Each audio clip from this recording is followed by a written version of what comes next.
Howdy guys, I recorded this already, but the mic quality was pretty rough, so I'll go ahead and give this another try. But welcome to Devlog, I think 6. It's been a little bit since the last one. I think last time I talked about NPCs, which is something that's been on my radar, something I've been wanting to work on, but I keep getting distracted, which is pretty typical for me. But here we are. I have a town in the map. Pretty cool. It's definitely lacking the finer details, so make it more interesting. It's a little bland, but it's definitely a huge step in the right direction. We have a lot of different buildings set up. I try to add as many models as I could and try to make it, unique. Uh, but still a ways to go there. Right now, with the props, is kind of funny. See if I can find a building that has flowers in it. The tables and chairs are all too tall. Like if you look at this chair, that's a little tall. It's like halfway up my waist, and then the table's like where my head is. So tables and chairs need to be readjusted so you can see like the flower pots just don't even line up. But after some readjustments, it'll look a lot better. I need to add like just more props. Probably want to change his chest. It's hard to tell that, it's rounded. But yeah. But again, step in the right direction. It's looking half decent. Um, got a little army barracks going on action.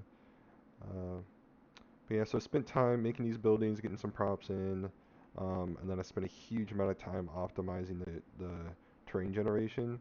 I was able to cut it to in half, if not more in half. It's not perfect. I have noticed some issues. Uh, Same thing with these shadow maps. Same thing. Not perfect.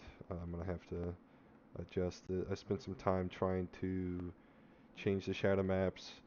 Got pretty close to what I was looking for, and I just couldn't get it, which is it's really frustrating. These shadow maps, but chunks like the actual terrain was optimized significantly. So, for instance, here we have a giant grid here of, or I guess a giant rectangle here of some gravel. And so in the chunk before, every single 8 by 8 square was its own, square. But now this should just be one giant square. Uh, and then, the texture is stretched across it, which cuts down on the generation time significantly, but also makes it a lot easier for the computer to render. So it's a huge win on both fronts there. Um, Another thing I worked on was it's going to take a second to load the mini map here, but I worked a big deal with the issues with lines appearing between edges. I found not a complete solution, but a solution that, sorry about that, accidentally teleported outside of the map and crashed the game, but yeah, so I spent a long, big deal of getting the edges to go away, the little artificial like white lines that were appearing. It was the same color as the sky. That was the issue, but for the most part they're gone. I have seen them from the time to time. I've noticed it mostly happens during the day. I don't know why. Almost never see it at night, and it happens towards the darker textures. I I don't know. I couldn't tell you exactly why it's happening. It is frustrating that it's not completely gone, but here you can see it a little bit there um, if you look really closely. But I'm hoping it's negligible enough where it's not like. Unfortunately, I think people will notice it, but it's hopefully it's not something that's like game breaking. And hopefully by the time I release it, I can find a permanent solution. But it is a huge step in the right direction, and I did that just by drawing everything around the origin. So right now in the world, we're down here somewhere. Um, or I guess we're like about right here according to the mini map. But we're drawing everything which would be equivalent of all the way up here in the top left, which is the origin 00. And so like the camera is at 00, and then everything's just drawn around it.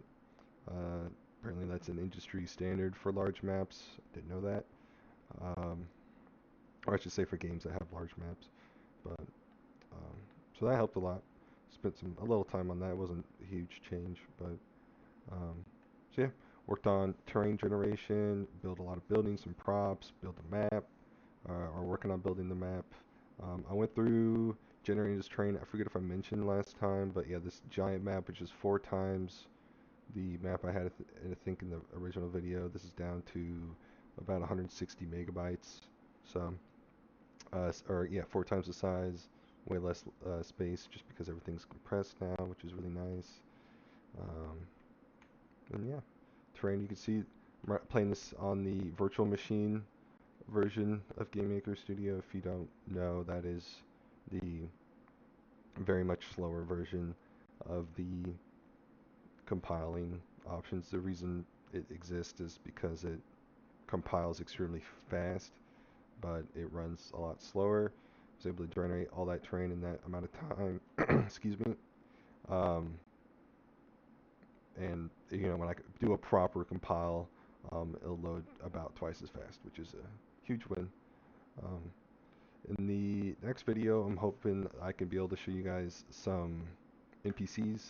I really, really, really need to get these NPCs in. I have them like, I want to say like a third to a half of the way done, probably closer to a third. Um, it's just having a good system of setting their movements on the map is a big deal. I've just keep going back and forth on what's the best way. If I just had chosen a way, I would have been done by now. But I just was like, do I want to do this way, that way? Stuff like that is stuff I normally struggle with. Is like trying to think ahead and what will cause me the least amount of annoyance in the future. Um, that, and then also I need to move over what I was doing in the past. I'm not sure this might crash. Okay, it didn't. So we have like these work orders, and we have the warehouse and stuff. I want to move all of this, which I thought like this is what I want to continue, but I want to move this from just being like the town. Like the town has work orders, the town has inventory, the town has a shop, and move it to like an NPC has an inventory, NPC has a shop. I want to move it to that. I feel like it'd be a lot more interesting that like, hey, you go to this town, like, okay, I want to buy a gun. Let's go to the gunsmith. Let's just see if I can guess. This might be the gunsmith. It is the gunsmith. So I go to the gunsmith, say he's here at the table working, walk up to him, talk to him. Um, he's like, hey, what you want? Show you a shop, what he's got. I think that would be a lot more interesting than you just walk like in the area of the town, hit F3 or whatever the button is, and then you know do all your stuff. I feel like this is a lot better um, than the other way. Um, so hopefully I can have that ready for you guys by the next video. Hopefully I can get that video out sooner than a week. I know right at the beginning of these uploads I was just banging them out daily. I actually enjoyed that a lot more, even though there was normally less substance per video. Um, but I've been dealing with a lot of motivational issues and kind of just getting a little burnt. I've spent, you know, 10 plus hours these past, I think, couple months, a day, at least 10, working on this. And it is, as time has gone on, I'm feeling less motivated, which is pretty normal. Getting burnt out is unfortunately like the industry standard. um, Being rushed during game development doesn't really lead to a good product in the end, um, but given my current circumstances, it's kind of like the only way I can hope to get this thing done. Because after a few months from now, if I don't have it done, it might not ever get made. So got to keep pushing through, and I'm very close. So hopefully by the end of the week here, I can have these NPCs out for you guys. So, all right. Well, thank you for watching.